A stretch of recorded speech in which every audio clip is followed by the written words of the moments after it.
किसानों के बीच में काम कर रहा हूँ और मेरा जो मूल डिपार्टमेंट था जिसमें मैं काम करता था वो था नेशनल इनोवेशन फाउंडेशन। वहाँ पे मेरा जो काम था वो ये था कि जो कामयाब किसान है ना, जो प्रैक्टिकल किसान हैं, उनके जो नुक्ते हैं उसको ढूंढ के लिखना और फिर उसमें कोई अगर कोई टेक्नोलॉजी है उसको ढूंढना, उसका पेटेंट कराना, इस तरह के काम मैं किया। मैं हरियाणा कृषि विश्वविद्यालय से पढ़ा हूँ और मेरे को करीबन 4,500 ऐसे लोगों से मिलने का मौका मिला, 4,500 जिनके पास कुछ न कुछ ऐसी ज्ञान की बात, कुछ उसका कोई फार्मूला था। तो मैंने बहुत सारे ऐसे फार्मूले खेती बाड़ी के समझे, नोट करे, सीखे। और मेरे को ऐसा लगता है कि हमारी जो खेती है ना, जिसके 4 प्रमुख अंग हैं, जल, जंगल, जमीन और जानकारी। जल के बारे में हमें पता है, जंगल को हम समझते हैं, जमीन को हम समझते हैं, एक चीज़ की कमी है जानकारी। जानकारी हम क्या भागते हैं कि कोई हमें बाहर से आएगा, वो हमें कुछ बता के जाएगा और फिर हम उसकी बात पर करेंगे। जबकि जानकारी वो चीज़ होती है जो प्रैक्टिकल किसी ने कर रखा है, हमारे गांव में किसी ने कर रखा है, किसी किसान ने कर रखा है, उस प्रैक्टिकल को हम वापस अपने खेत में अगर अप्लाई करें, उस चीज़ को हम जानकारी समझते हैं, जो पीढ़ी दर पीढ़ी पहले आगे किसानों में ट्रांसफर हुआ है। आज जितनी भी समस्याएं हम जिनको बहुत बड़ी समस्या माने बैठे हैं ना, इन समस्याओं के मूल में बहुत छोटी छोटी बातें हैं। जैसे सबसे मोटी बात यह है, खेती अकेले करने का काम ही नहीं है। जब से हमने खेती अकेले के लिए करनी शुरू करी है, तब से समस्याओं के ढूल बनने शुरू हो गए। खेती है मिलजुल के करने का काम। जैसे हमारे यहाँ पर था डंगवारा, जो सब कुछ शेयरिंग बेसिस पे होता था। आज एक किसान के खेत पे काम है, बाकी लोग दूसरे खेत पे आ गए, उसका काम करा दिया, लेबर के पैसे बच गए, खाना खा लिया, उसका काम सुनवा के दूसरे के खेत पे चले गए, फिर तीसरे खेत पे चले गए। जब तक ये सिस्टम हमारे चल रहे थे, तब तक खेती टोटे का काम नहीं था। खेती में पैसे भी बचा करते थे और सारे सिस्टम उसके मजबूत थे। और खासकर बात क्या थी, जो न्यूट्रिशनल सिक्योरिटी थी घर की, मतलब मानस मजबूत था। आज हरियाणा एनीमिया में नंबर 2 पे है, नंबर 1 पे असम है, महिलाओं में एनीमिया पे नंबर 2 पे हरियाणा है, इतनी उत्पादन होने के बावजूद। इसकी वजह क्या है? वजह ये है कि हमने अपनी जो तमाम जितनी भी जानकारियाँ थी, हमारे सिस्टम थे, प्रोसीजर थे, एक एक करके हमने सबको खत्म। जैसे हम कीड़ों की बात करते हैं ना जी, इस मीटिंग में क्या कोई किसान ऐसा है जो मेरे को 10 कीड़ों के नाम गिनवा दे? 10 कीड़ों के मेरे को नाम गिनवा दे। दीमक है, हल है, कोई बताए मेरे को भाई, फिर मैं आगे बात करूँगा। कोई बता सकता है 10 कीड़ों का नाम? 5 भी नहीं। जबकि हमारे खेत में 150 किस्म का कीड़ा है जो साल भर में हमारे खेतों में आता है। हम एक बात बता दी, मित्र कीट, शत्रु कीट। कीड़ा हमारा नाम ही नहीं जानता, कीड़े को पता ही नहीं है किसकी जमीन है। कीड़े के तो 2 ही काम हैं, अपना पेट भरना और अपने बच्चे पालना, तीसरा काम नहीं कीड़े का। हमने ये कीड़े छेड़े पहले, फिर ये छिड़ गए, और छिड़ गए उसके बाद ये ऐसे छिड़े, हम 50 साल हो गए इनको मारते मारते मरे नहीं। हमने ये और ज़्यादा ऐसे बिगाड़ लिया सिस्टम कि हम कॉटन में 10 स्प्रे से लेके 11, 12, 13, 14 स्प्रे तक चले गए। असली चीज़ क्या है, हमारे को बहुत सारे छोटी छोटी बातों की जानकारी नहीं। जैसे आज हमारा विषय है पराली ना जलाना। पराली कोई नहीं जलाता, खाने जलाता। पराली कोई नहीं जलाता, जो खाने बचते हैं वो खाने जलाते हैं। और एक खाने हाथ की कटाई में कोई खाना नहीं बचता, मशीन की कटाई में खाना बचता है। हमने अपनी सुविधा के लिए एक हल निकाला, दूसरी समस्या हमने साथ की। अब चक्कर क्या है, हमारी जो सॉइल है ना जी, उसका हाजमा कमज़ोर कर लिया हमने। असली कारण, असली समस्या ये है कि पराली अगर खाना अगर खेत में है तो वो गलता नहीं, उसके लिए हमें यूरिया मारना पड़ता है। अब वो जो हमने हाजमा जो कमजोर करा है उसकी वजह क्या है, हमारे को मिट्टी की समझ नहीं। अगर हम मिट्टी की समझ बढ़ाते हैं हमने, तो हमारी बहुत सारी समस्याएं कमजोर खत्म होती हैं। जैसे इस समय सब जगह पानी खेतों में खड़ा है, आप वहीं पानी हटा के खोदना शुरू करो, 1-1.5 फुट के बाद सूखा है, पानी नीचे नहीं जा रहा। वो पानी नीचे क्यों नहीं जा रहा? वो इसलिए नहीं जा रहा कि हमने जो पानी जाने का सिस्टम था उसको अपने हाथ से बंद किया। और वो पानी जाने का सिस्टम क्या था? केचुआ। केचुआ को खाने को क्या सामान चाहिए? फसल शेष चाहिए, या उसको हम थोड़ी बहुत गोबर की खाद गिर दिया करते थे, बाकी अपना वो गुजारा खेत में करता रहता। आज से 20 साल पहले की बात है, 22 साल पहले एक किसान थे हरपाल सिंह ग्रेवाल, सिरसा जिले में रसूलपुर थेड़ी गाँव था। तो मैं उनके गांव खेत में गया, बातचीत हुई। उन्होंने मुझे कहा भाई मेरे 100 एकड़ खेत हैं, मेरे 100 एकड़ खेत में से आप कहीं भी गुल्ली डंडा ढूंढ दिखा दो। मैं उनके खेतों में खूब मैंने पैर तोड़े जाए, मेरे को गुल्ली डंडा नहीं मिला साहब खेतों में। और जबकि उसी समय उनके अगल बगल के खेतों में शोर मचा हुआ था गुल्ली डंडे का। और उसके बाद तो वो प्रॉब्लम इतनी ज़्यादा मैनिपुलेट हुई, और अभी तक मतलब गांव में खेतों में जाके देखते हैं तो गेहूँ में खूब सारा गुल्ली डंडा दिखाई देता है। तो मैंने कहा भाई तुमने क्या किया? कहते हैं बड़ा सिंपल सा फार्मूला है इसका। मैं क्या करता हूँ, गेहूँ बीज के चिट्टे से उसके ऊपर मैं अपनी पराली बिछा देता हूँ। जो मेरे पास पराली होती है मैं उसको छाप देता हूँ, उसको मैं बिछा देता हूँ। जैसे गेहूँ के बीज को नमी लगती है, वो बीच में से निकल के आ जाता है और वो पराली से ऊपर निकल आता है। पराली छाया कर लेती है, नीचे कुछ नहीं उगता। और सारा साल केचुए मेरी पराली को खाते रहते हैं, खाद बनाते रहते हैं, और मेरी गेहूँ बिना गुल्ली डंडे के मैं कोई स्प्रे नहीं करता। इस बात को मैंने कई किसानों को बताया, जिसने प्रैक्टिकल करा उसके खेत में से गुल्ली डंडा खत्म हो गया, गुल्ली डंडे का जहर बच गया, आपकी पराली काम में आ गई।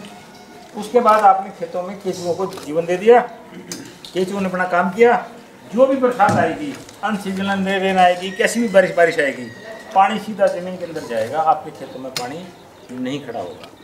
आपकी बहुत सारी समस्याओं से ये छुटकारा आपको जो पराली इस तरह से मिल जाता है। दूसरी बात मैं एक बात बताता हूँ, दीमक है। दीमक को मैं समस्या बता दिया, जबकि भाई दीमक एक समस्या नहीं है। दीमक ऐसा कीड़ा है जो फसल अवशेषों को मिट्टी बनाता है। अगर दीमक हमारे खेतों में ना हो, हमारी खेती नहीं हो सकती।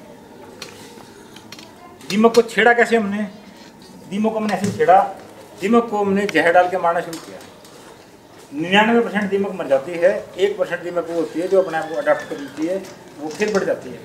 हम फिर और तगड़ा जहर लेके आते हैं, फिर मारते हैं उसको। जबकि दीमक का हल बहुत अच्छा है, भाई दीमक उसके खाने का सामान दे दो, ठीक है जी।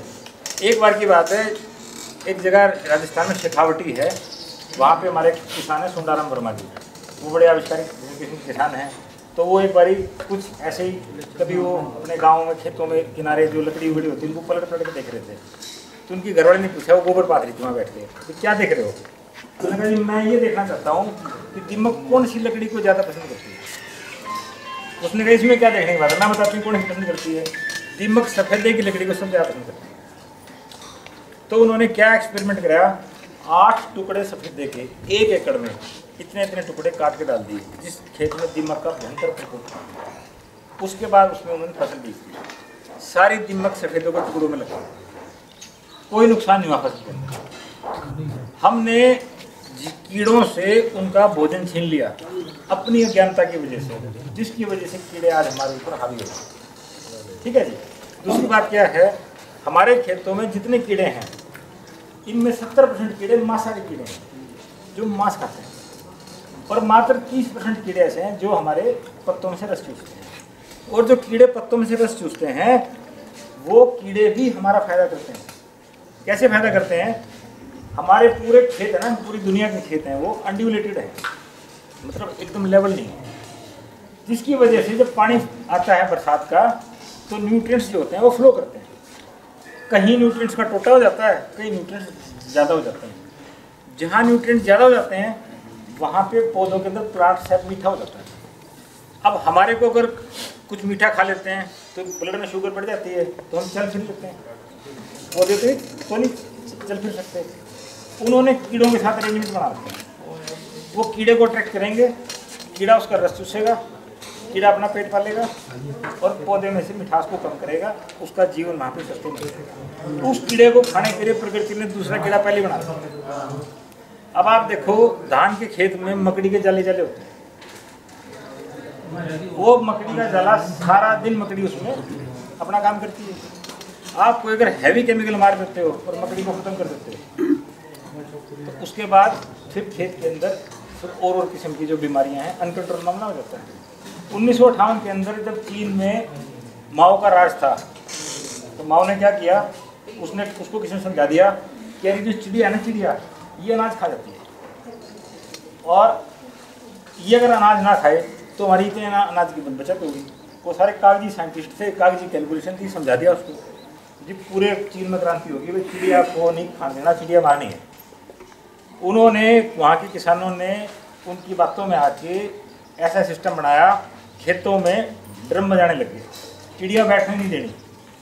जब ड्रम बजा गए सब जगह पे तो चिड़िया वो आसमान में उड़ के भूखे होकर प्यासी होकर नीचे गिरने शुरू हो गई। एक कुछ महीनों के अंतराल में उन्होंने करोड़ों चिड़िया मारी। उससे क्या हुआ, जिन कीड़ों को चिड़ियों ने खाना था वो बच गए। वो इतने बच गए कि 2.5 करोड़ आदमी मरा चीन के अंदर उस दौर के अंदर। 58, 59, 60, 61, 62 के दौर में 2.5 करोड़ आदमी चीन में मरा इस मूर्खता की वजह से। और ऐसी ऐसी अनेक मूर्खता हमने भी कर रखी है, आज भी हम खेतों में करते हैं। किसी भाई के खेत में दीमक हो, मैं 2-3 फार्मूले आपको बता देता हूँ, उसका आपका वाटर कंजर्वेशन में भी काम आएगा, क्रॉप रेजिड्यू मैनेजमेंट में भी काम आएगा। एक मटका ले लो, उसमें सुराख मार लो, सुराख मार के उसके अंदर आपकी जो छल्ली के भुट्टे निकालने के बाद जो कॉप बचती है ना, वो डाल दो, 1-2 उपला डाल दो और वो ज़मीन में गाड़ दो। काफ़ी बड़े इलाके की दीमक उसके अंदर आ जाएगी, उसको खाएगी। ऊपर से ढक्कन हटा के देख लो, हाँ भी आ गई, उसको उठाओ, दूर जाके खाली कर दो। कोई जगह आपके पास ऐसी होती है, आप थ्रेशोल्ड से नीचे आ जाओ।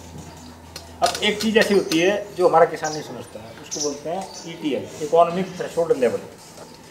कॉटन का जो पौधा है उसके एक पत्ते पे अगर 7 सफ़ेद मक्खी बैठी है ना, एक पत्ते पे 7 सफ़ेद मक्खी, घबराने की कोई जरूरत नहीं है। मज़े करने दो उसको भी, वो कॉटन को फायदा ही फायदा करेगी। लेकिन अगर हमने टंकी ठाली तो सफ़ेद मक्खी का जो अंडे देने का सिस्टम होता है वो 84 दिन के बाद अंडे देती है। जैसे उसको ये लगता है कि अब खतरा आ गया, केमिकल पड़ना शुरू हो गया, वो सीधी 56 दिन पे आ जाती है। हम केमिकल की डोज और बढ़ा देते हैं, वो 40 दिन पे आ जाती है।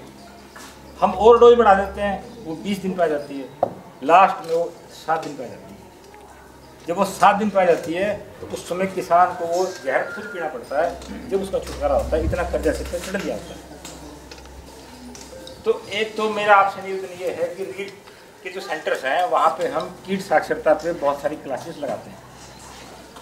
कीट साक्षरता का मतलब क्या है, अब आपके गांव में 2 आदमी इधर को जाएं और फिर उधर को जाएं, सारे गांव के कान खड़े हो जाएंगे, भाई कौन है ये, पूछेंगे अभी कौन हो तुम, और वो कहती है मैंने फलाने के जाना है, तो आप उसको छोड़ के भी आओगे। और अगर वो जवाब नहीं दे पाओगे कौन है, तो आप डंडा उठा लोगे। यही हाल हमारा साथ खेतों में दिखती है। हमारे किसान को ये पता नहीं है कीड़ा क्या काम करने आया। अब एक मक्खी है, हेलीकॉप्टर वाली मक्खी है ना जी, वो हेलीकॉप्टर वाली मक्खी है, वो 100% मांसाहारी जीव है। उसकी खासियत क्या है, अपने वजन का दुगना मांस उसको डेली चाहिए। अब वो मांस किसी दुकान से तो लाएगी नहीं, उसमें खेत में से चुगना। हमने अब वो बारिश का सीजन है और वो मक्खियाँ खेत पे मंडरा रही हैं, हमने स्प्रे करना। अगर हम उनका ख्याल किए बिना स्प्रे मार देंगे तो हम अपने लिए एक नई समस्या क्रिएट कर लेंगे। उनको अपना काम करने दो। अगर हमें खेत में चलते हुए कीड़ों के बारे में पता लग गया, ये कीड़ा ये करता है, ये कीड़ा ये करता है, ये कीड़ा, तो हमारे मन में से जो डर है वो खत्म हो जाएगा। जब डर खत्म हो जाएगा तो हम स्प्रे जब करेंगे जब वो इकोनॉमिक थ्रेशोल्ड लेवल से ऊपर मामला जाएगा कि भी अब तो स्प्रे करना पड़ेगा। ठीक है जी, तो इस तरीके की चीज़ें हैं। और रही बात पराली की खाने की, अगर हमने अपनी ज़मीन की सेहत ठीक कर ली, ज़मीन की सेहत ठीक कर ली, अब वो अकेले अकेले ठीक नहीं हो सकती। अकेले अकेले कैसे, मैं सोच रही मैं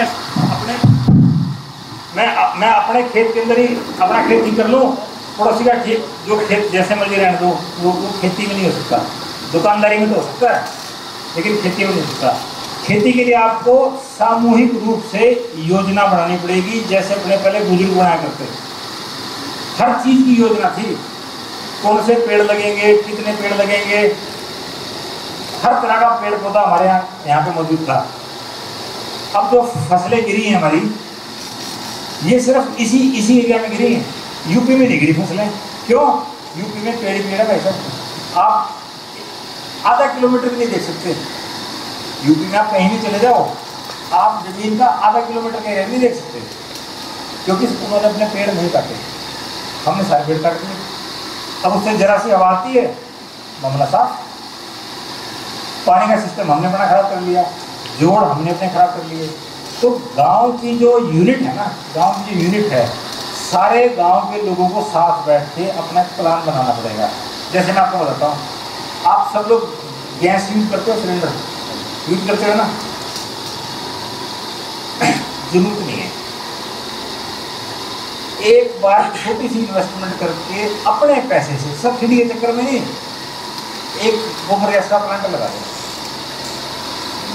अपनी इन्वेस्टमेंट से, चाहे सामूहिक रूप से लगा लो, उसमें 2 लोगों को रोजगार मिल जाएगा, चाहे अपने घर घर का लगा दो, आपकी 24 घंटे की गैस फ्री है। हमने तमाम वो चीज़ें सारी, मतलब कहने का मतलब है कि सवेरे व्हाट्सएप चेक करने से लेके रात को सोने तक हम सिर्फ खर्चा खर्चा खर्चा खर्चा करते हैं। हमारे आमदनी के जो साधन है वो 3 महीने में, 6 महीने में इस तरीके से होते हैं, जिसकी वजह से हमारा जो सिस्टम है उनकी ध्यान लग रहा है। ठीक है जी। जहाँ तक ये आग लगाने की बात है, सरकार तो खैर अब इसमें आई है बीच में। हमारे को अगर ये पता हो कि भाई हमारे पास कितना एरिया है गांव का, ये सारा रिकॉर्ड डेटा हो, तो हम आपको क्या ऑफर कर सकते हैं। हम यहाँ पे आपके जैसे पराली को जल्दी गलाने के लिए कोई ऐसा बायो एंजाइम वो हम यहीं पर बनवा देंगे आपको गांव के अंदर ही, उसका फॉर्मूला भी आपको बता देंगे। आपकी यही फैक्ट्री लग जाएगी, आप उसको अपने खेत में बिछाओ। जैसे आप गेहूं के बीजोगे ना, गेहूं बीजोगे तो उस पराली को चुप के गेहूं पर डालना शुरू कर दो, आपके एक बीडी साइड का खर्चा खत्म हो जाएगा। जो आपको केमिकल स्प्रे करना पड़ता है जी, वो खत्म हो जाएगा। धीरे धीरे आपकी वो पराली जिस एरिया से वो सिस्टम आपका गुजर जाएगा, वहाँ पे फिर गुल्ली डंडा नहीं होगा आपका, और आपके गांव से गुल्ली डंडे की समस्या खत्म हो जाएगी। अगर आप अपने गांव का ये एस्टिमेट निकालोगे ना कि गुल्ली डंडे की स्प्रे में कितना खर्चा आता है, आप हैरान हो जाओगे, बहुत ज़्यादा खर्चा। एक छोटे से गांव का GDP, हमने ईगरा गांव है जींद जिले में, उस गांव की कैलकुलेशन कर रहे थे भाई इस गांव की आमदनी खर्चा कैसा हो। ये पता लगा ईगरा गांव एक दिन में 20,000 रुपये की बीड़ी पी जाता है। बाकी चीज छोड़ दो, एक छोटा सा गांव एक दिन में 20,000 रुपये की बीड़ी पी जाता है।